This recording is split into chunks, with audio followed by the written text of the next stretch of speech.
Hello दोस्तों, मैं हूं वैभव और आप देख रहे हैं बिट्स फॉर बायोलॉजी। तो कैसे हैं आप लोग? तो आपके मेडिकल एग्जाम्स का काउंटडाउन स्टार्ट हो चुका है और आपने तैयारियां भी जोरों से कर दी होगी स्टार्ट। तो बिल्कुल तैयारी चलते रहनी चाहिए जब तक कि आप मेडिकल कॉलेज तक ना पहुंचो और कोई भी डिस्ट्रैक्शंस आपको दूर ना करे मेडिकल कॉलेज पहुंचने से। और वैसा बिल्कुल आप काम करो ही ना जिससे कोई भी बाधा पैदा हो, कोई भी हिंड्रेंस पैदा हो कि आप मेडिकल कॉलेज तक ना पहुंचो।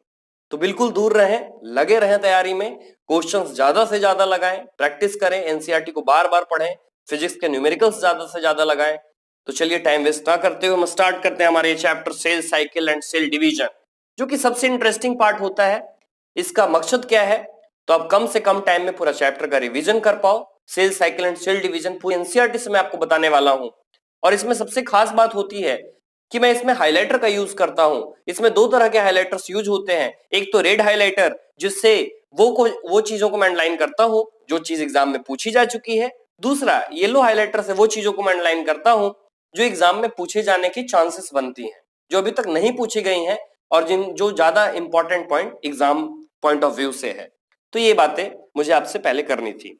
तो चलिए स्टार्ट करते हैं cell cycle and cell division. सबसे पहले तो बात आती है रुडोल्फ वर्चो की। वो स्टेटमेंट आपने सुना होगा, ओमनिस सेलुला इस सेलुला, मींस जो नए सेल हैं वो प्री एग्जिस्टिंग सेल के डिवीजन से आते हैं। Means every cell is derived from a cell. तो फिर क्या था, रुडोल्फ वर्चो के इस स्टेटमेंट के बाद, ये सजेशन के बाद और भी नए रिसर्च बायोलॉजी में होते गए।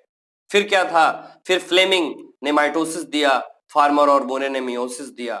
तो ये शानदार है, फिर दौर चलता गया, इस पे रिसर्चेज कई बार हुई, तब ये जाकर cell cycle and cell division के जो बातें हम पढ़ेंगे इसमें वो चीज सामने आई। तो सबसे पहले cell cycle and cell division के बारे में तो आप जानते ही हैं कि ग्रोथ और रिप्रोडक्शन किसी भी सेल के कैरेक्टरिस्टिक होते हैं, किसी भी लिविंग ऑर्गेनिज्म के कैरेक्टरिस्टिक होते हैं, जैसा कि हमने द लिविंग वर्ल्ड में भी बात किया था। इसके आगे जो इंपॉर्टेंट लाइन है मैं वही बताऊंगा। आगे कोई भी सिंगल सेल है, कोई भी लार्ज ऑर्गेनिज्म है, वो सिंगल सेल से ही बना है।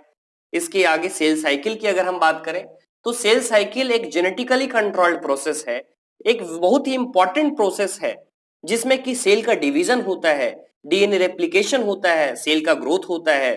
जितने भी प्रोसेस हैं सब कोऑर्डिनेटेड वे में चलते हैं कि डिवीजन करेक्ट हो, क्योंकि उनमें जो इंटैक्ट मींस एज सच जो जीनोम है उनमें इंटैक्ट रहे, एज सच जीनोम जैसा पहले थे, मींस पेरेंट सेल में जैसे थे वैसे ही वो प्रोजेनी के सेल में हो।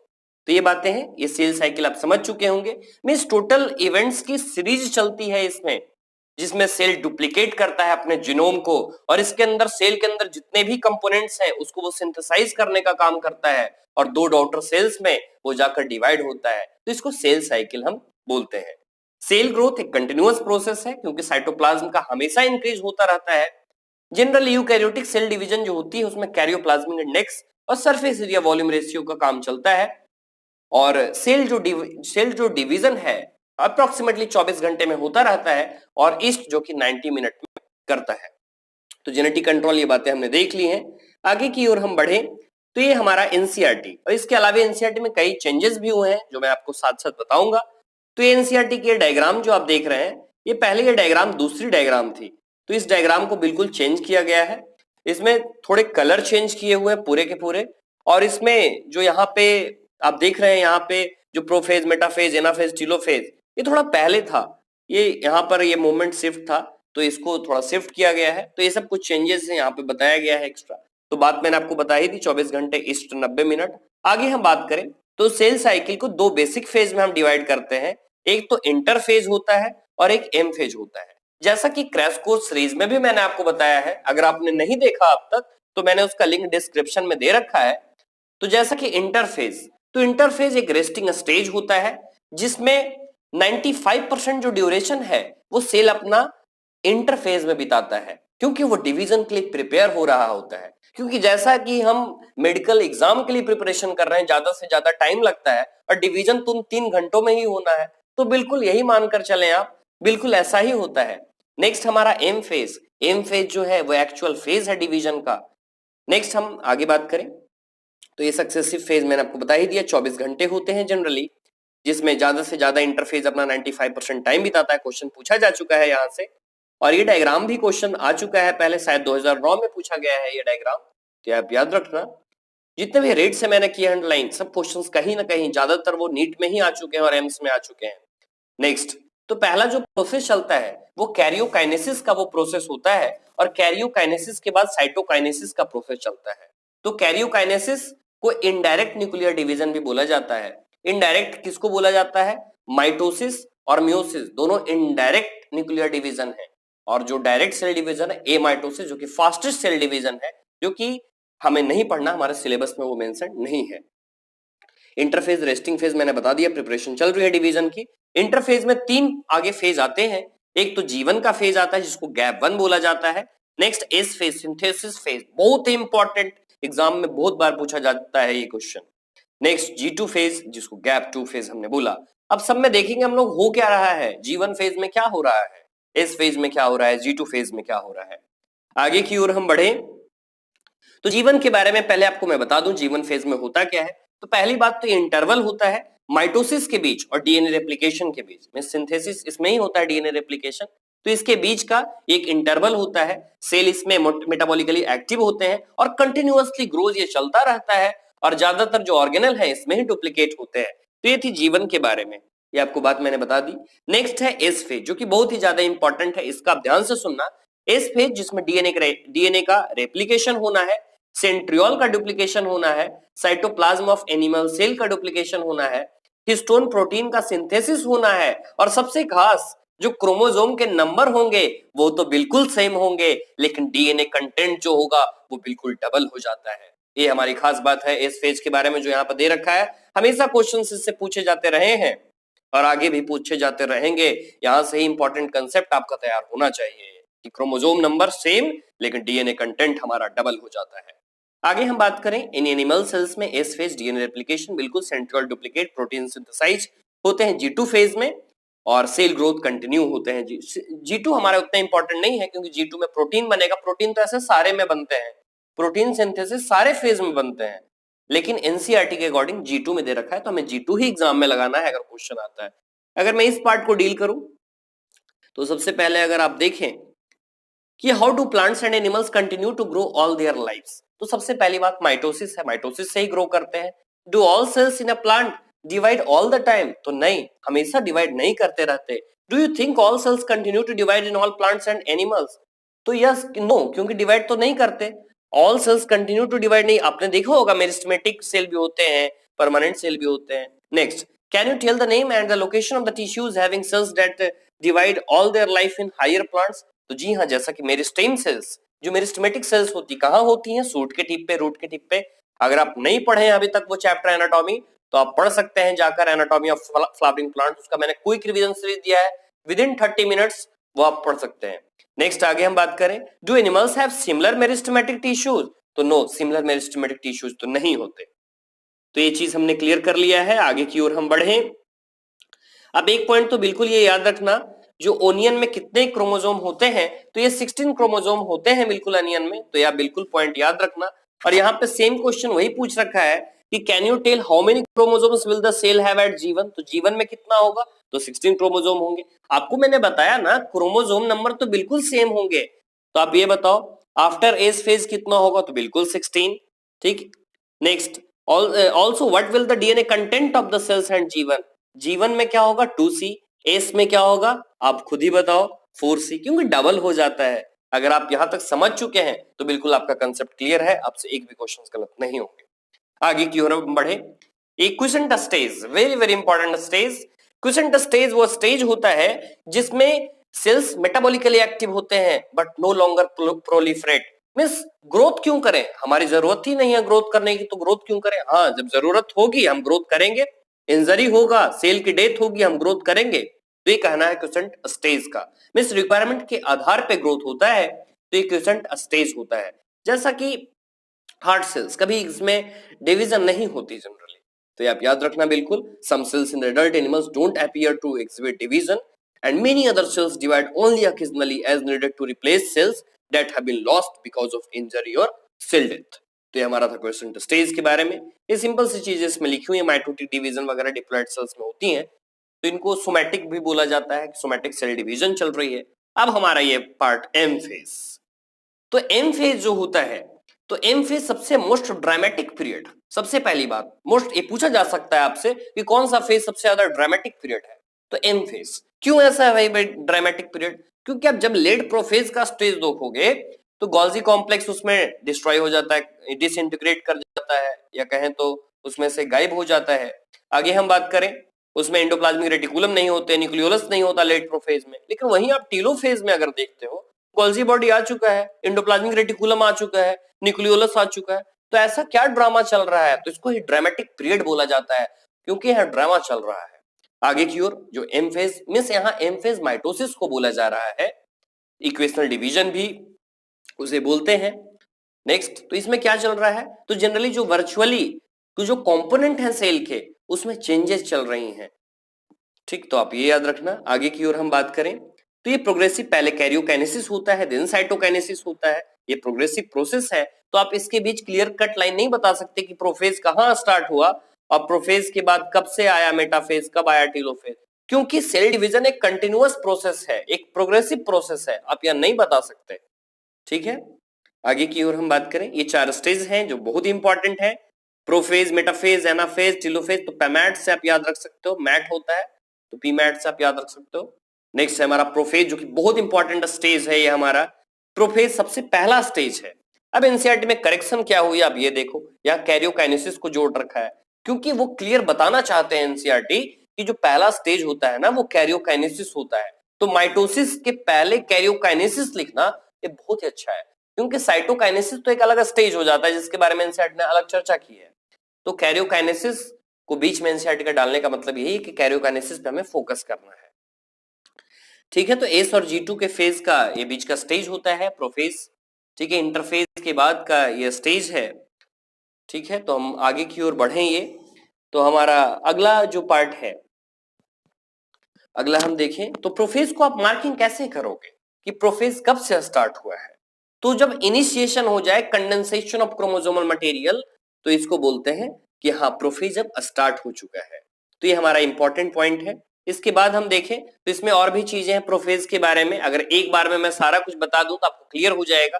पहली चीज कि क्रोमेटिन मटेरियल जो होते हैं आपस में कंडेंस करने लगते हैं। दूसरी बात, जो सेंट्रियोल्स होते हैं वो अपोजिट पोल पे जाने लगते हैं। तीसरी बात, जो क्रोमेटिड्स होते हैं क्रोमोसोम के अंदर वो विजिबल हो जाते हैं। चौथी बात, इनिशिएशन हो जाती है माइक्रोट्यूबुल्स की असेंबली की, जो एस्टर रेज वगैरह होते हैं उसकी। पांचवी बात, लास्ट बात, कि जो गोल्जी कॉम्प्लेक्स थे, nucleolus, endoplasmic reticulum, nuclear membrane, सब कुछ डिसअपीयर हो चुके हैं। तो ये बात थी प्रोफेज के बारे में। अब एनसीईआरटी में करेक्शन कहां हुई है? तो पहले तो ये पहला पॉइंट आपको देखने को था, जो कि कुछ मैंने बताया बिल्कुल सब वही है। ये सेकंड पॉइंट बिल्कुल नहीं था, ये नया पॉइंट इसमें जोड़ा गया है, जिसमें एस्टर वगैरह को बताया गया है, जो कि माइक्रोट्यूबुल्स होते हैं जो रेडिएट कर जाते हैं पोल्स पे। तो ये आप याद रखना, यहाँ पे चेंजेस हुए हैं एनसीईआरटी में। अगर आप कहो तो ज्यादा से ज्यादा अगर कमेंट आता है, क्योंकि अभी तक बिल्कुल 1 या 2 कमेंट आए हैं, लाइक्स भी बिल्कुल नहीं मिलते, क्योंकि एनसीईआरटी पे ज्यादा से ज्यादा वीडियो बनाने के लिए। तो अगर आप उस पे ज्यादा से ज्यादा कमेंट करते हो तो मैं उस पर एक अलग से वीडियो बनाऊंगा, क्योंकि एनसीईआरटी में 200-250 चेंजेस हुए हैं पूरे एनसीईआरटी में। अगर एक एक कर बताऊं मैं तो वो तो बताना मुश्किल है, लेकिन एक वीडियो में सारा कुछ क्लास 11 का एक और क्लास 12 का एक मैं बना सकता हूं, अगर ज्यादा से ज्यादा इस पे कमेंट मिले तो आगे हम देखते हैं, ये हमने देख लिया। नेक्स्ट हम बात करें, हाँ ये क्वेश्चन आ चुका है, जो मैंने आपको बताया कि सारे कुछ इसमें गायब हो चुके हैं, डिसअपियर हो चुके हैं, क्वेश्चंस पूछे गए हैं। नेक्स्ट हम देखें मेटाफेज। आप यहाँ पे स्टेज भी देख सकते हो, अर्ली प्रोफेज, लेट प्रोफेज, सब कुछ टूट रहे हैं, यहाँ पे टूट चुके हैं। तो कंप्लीट डिसइंटीग्रेशन हो चुका है न्यूक्लियर एनवेलप का मेटाफेज में। मेटाफेज जो है ना, ये बहुत इंपॉर्टेंट स्टेप है, क्योंकि जब सेकेंड फेज स्टार्ट हो चुका है माइटोसिस का, मेटाफेज, तो मेटाफेज में आपको क्या याद रखना है? उसमें कंडेंसेशन की शुरुआत हुई थी, तो यहाँ कंडेंसेशन का कंप्लीशन हुआ, एंड हुआ यहाँ पे।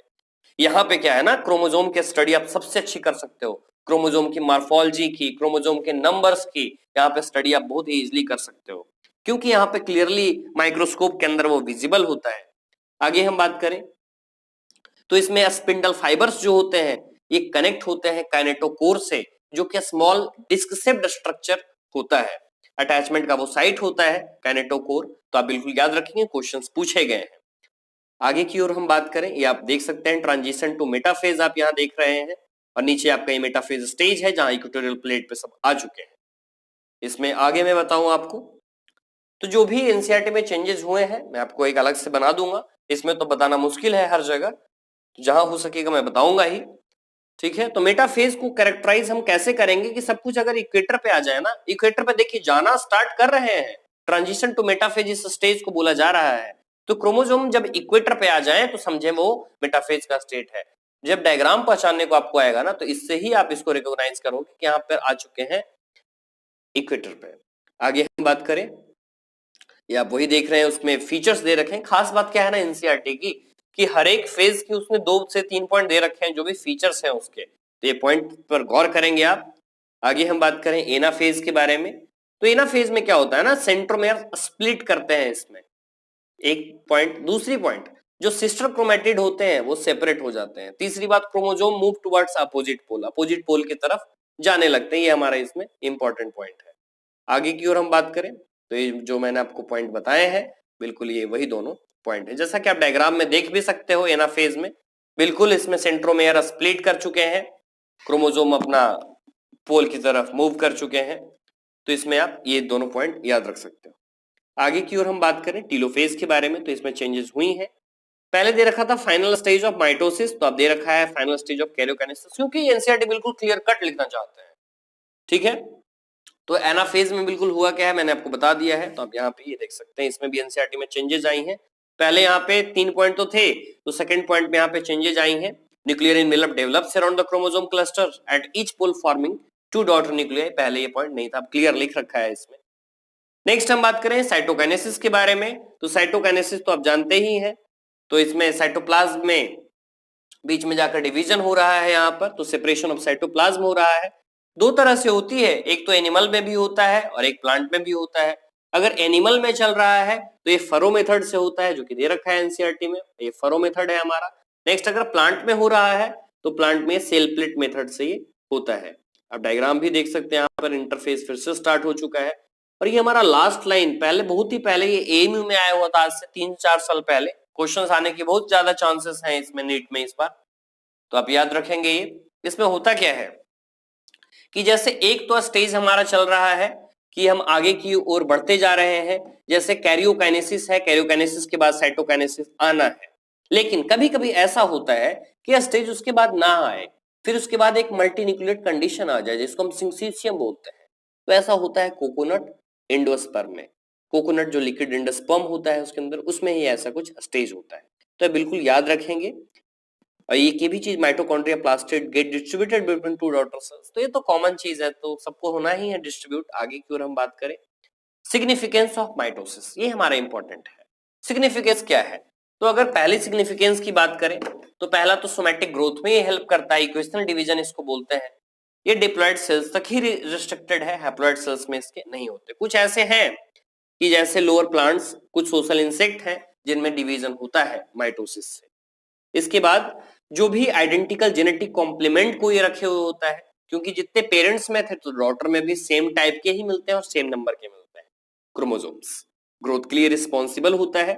न्यूक्लियोसाइटोप्लाज्मिक रेशियो इसको मेंटेन करने का ये काम करता है। सेल रिपेयरिंग में काम करेगा। सेल रिपेयरिंग में कैसे ये काम कर रहा है, क्योंकि अगर अपर एपिडर्मिस अगर लेयर जो है वो गट का लाइनिंग जो है वो, क्योंकि इसमें हमेशा रिपेयरिंग चलती रहती है, और जैसा कि आप जानते हैं एपिकल और लैटरल कैम्बियम जो है वहां पे माइटोटिक डिवीजन चलता रहता है ग्रोथ के लिए। तो ये हमारा पार्ट था माइटोसिस के बारे में। अब हम आगे पहुंच चुके हैं मियोसिस के बारे में। तो मियोसिस